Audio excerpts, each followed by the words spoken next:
warar muhiim ah ugu horeyn waxaynu ku bilaabaynaa ciidamada ilaalada kacaanka Iiraan ayaa sheegay in ay soo rideen mid ka mid ah diyaaradaha Mareykanka uu leeyahay kadib markii ay ku soo xadgudubtay sida ay yiraahdeen biyaha Iiraan dushooda inay soo gashay macnaha badda Iiraan inay soo gashay haddaba sidee wax u dhaceen diyaaradda nooceeda iyo waqtiga la soo riday iyo gantaalka lagu soo riday ayay ciidanka Iiraaniyiintu faahfaahin kaga bixiyeen ilaa haddana ma jiro wax rasmi ah oo dhanka Mareykanka ka soo baxay oo ku saabsan sheegashada Iiraan ama beeninaya ama rumaynaya intaba haddaba warbixintan oo goordhow lagu daabacay wakaalada wararka ee yiraahdo Anadolu ayaa waxay qortay Iiraan waxay sheegtay inay soo riday diyaarad daroon ah oo Mareykanku ay leeyihiin taasoo dul maraysay biyaha gobolka oo markaa ay ku soo dhawaatay dhanka Iiraan haddaba warbixintu way sii socotay waxaa la sheegayaa in Iiraaniyiintu ay soo rideen diyaaradda daroonka ah oo nooceedu yahay MQ-1 waxaana la sheegay in ay lahaayeen ciidamada Mareykanka waxayna dul maraysay biyaha gobolka dhanka Iiraan ayay soo gashay haddaba bayaan rasmi ah oo ay soo saareen ciidanka ilaalada kacaanka Iiraan ayay sheegeen saakay oo axad ahayd in diyaaradaasu ay dul heehaabaysay hawada gobolka iyadoo marka dambana soo gashay dhanka Iiraan waxay sheegeen inay u isticmaaleen gantaalaha cusub ee Iiraan dhawaan ay la soo baxday oo difaaca cirka ah kuwaas oo ay sheegtay in ay ku soo riday markii gantaalkaas uu ku dhacay diyaaradda marka waxaa la sheegayaa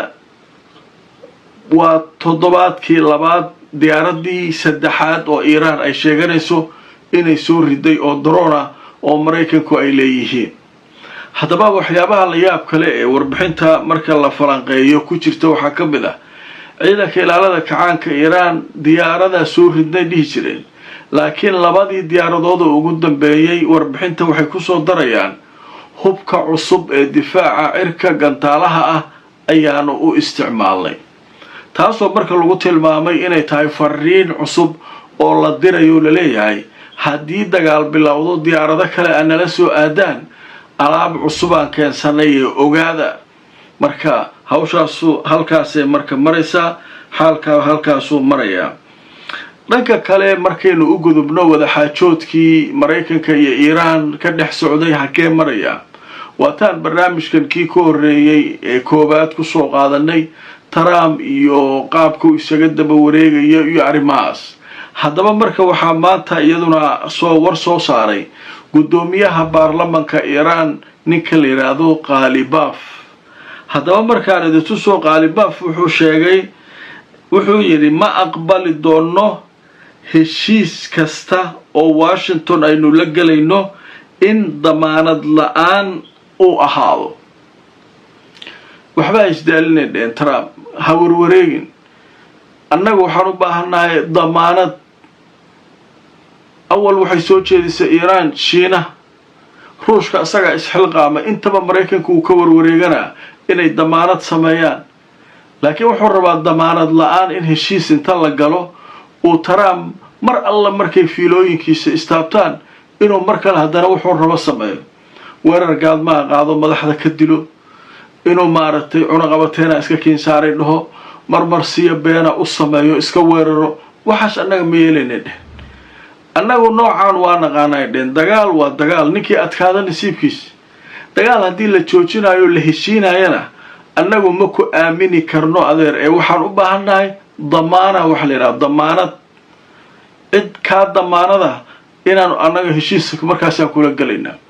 marka sheekadii oo dhan marka waxa leeyahay Iiraan maanta way soo koobtay waxay tiri wax heshiis aan kula galayno male ilaa aad damaanada aqbashid annagu ma ku aaminayna marka ninka Qalibaf la leeyahay in sahlan ma isaguna hawshaasu warkaas ayuu soo saaray dhanka kale ninkii Netanyahu ahaa wuxuu leeyahay maanta wuu hadlay ciidankiisu waxay qabsadeen meel qalcad ah oo dhulka ka saraysa oo Romankii boqortooyadii Romanka boqolaal sano ka hor jirtay inay maaragtay meesha guri ka dhistay guri weyn oo ahaa marka meeshaasaan qabsanay 700 oo ciidanka Xisbullah aan dilnay ciidankeena halkaas ay u kala yaaceen marka maanta hadalkaas ku hadlay laakiin wariyaasha waxay sheegeen in qalcadda iyo ereyadeeda iyo weli aanay xasiloonayn dhanka kalena waxay sheegeen ciidankiisa oo isku dayay inay webiga dhanka kale uga tallaabaan inay Xisbullah dib u soo celiyeen inkastoo ciidamo fara badan uu geliyay aaga duqeymo badanna uu ku hayo dhanka kale Xisbullah iyaguna waxay kaga jawaabayaan duqeymo kale oo ay ku garaacayaan magaalooyin dhowr ah haddaba markaan tuso Netanyahu wararkiisa warbixinta laga qoray Netanyahu wuxuu ku dhaartay Xisbullah wuxuu sheegay dhawaan inaysan suuragal noqon doonin inay khatar ku noqoto waqooyiga Israa'iil macnaha waxaan ku dhaaranayaa oo sheegayaa in Xisbullah mar dambe aysan khatar nagu noqon doonin macnaha waa ka takhalusaynaa wali wax walba waxaan haynaa waa ku ridaynaa marka waxaan qaadnay weerarka ma dambeysha waana ku qaadayno Xisbullah u dhigay saas uu dhaaranaya marka waa arki doonaa kulay hadduu ka takhalusay Xisbullah meeqa sanay jirtaa maxaana loo sameeyay taas waa muhiimada moogtay nina wuxuu yiri Xisbullah hadduu ka takhalusay sidaan fudud mar hore muxuu ka takhalusi waay mar walba uu la diriraa waa la jibiyaa koonfurta Lubnaan soo galaa waa la jibiyaa haddana wuxuu yiri marka ugu dambeeya isaga carari doona marka xaalku marka halkaas oo isaguna maraya hadaba qaybtan waxaynu ku soo qaadanaa intaanu barnaamijka ku jirnay wixii warara ee soo kordha kuwa ugu waaweyn hadaba qaybtan waxaynu kaga hadli doonaa arrimaha Gaza arrimaheeda wali way taagan yihiin wafdi ka socda Xamaas ayaa tagay dhawaan magaalada Qaahira waxay la kulmayeen guddidii iyo hawlihii iyo waxay yiraahdeen meeshan xabad joojin wax la yiraahdo oo Israa'iil ay tixgelinayso ma jirto way soo baxdaa qofkay rabtay weerartaa qofkay rabtay dishaa ayadoo tii aanu ku dul qaadanayno oo xabad joojintii ilaaliyayna tahay ee haddana Netanyahu iyo wasiiradiisu waxay leeyihiin 70% Gaza annaga haysana 30 noo dhimanna waaba qaadanaynaa marka baxaa laga heshiinayeen heshiiska yaala muxuu ninku leh anaaba ku qaadanaya adiga maxaa marka kala heshiinay ninka heshiis ma barabe marka arika marka masaaridii iyo guddidii kale oo heshiiska iyo wixii oo dhan buuqaasa isaguna taagan oo nimankii Xamaas waxay leeyihiin hana la ka garbaxo garta Allah taqaana hana la ka garbaxay taagay annaga xabatoojintu waa ilaalin Israa'iil maalin walba daday naga dishaa marka xaalku marka halkaas uu maraa marka nin ka tirsan axsaabta mucaaradka Israa'iil ayaa wuxuu sheegay wuxuu yiri Netanyahu maalku ibaaday ilaa hadda baba nasadudha Gaza ka bilowno askara la dilay waxba la dhaawacay jugtaas la iska geliyay waa baxnay Iiraan galnay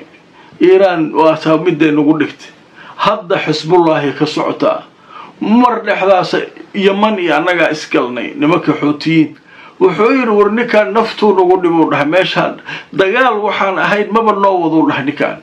marka sheekadu marka halkaas ay baraysaa qodobadaas ayaa ugu waaweynaa barnaamijka wararka soo kordhay intaynu kala baqnayn haddii Allah idma wixii akhbaar ay soo dhaca waxaynu idinkula socodsiin doonaa barnaamijyadeeda kale soo socda like gareey oo share gareey barnaamijka inta aan mar kale barnaamij kale ku kulmayno meel kasta aad joogtaan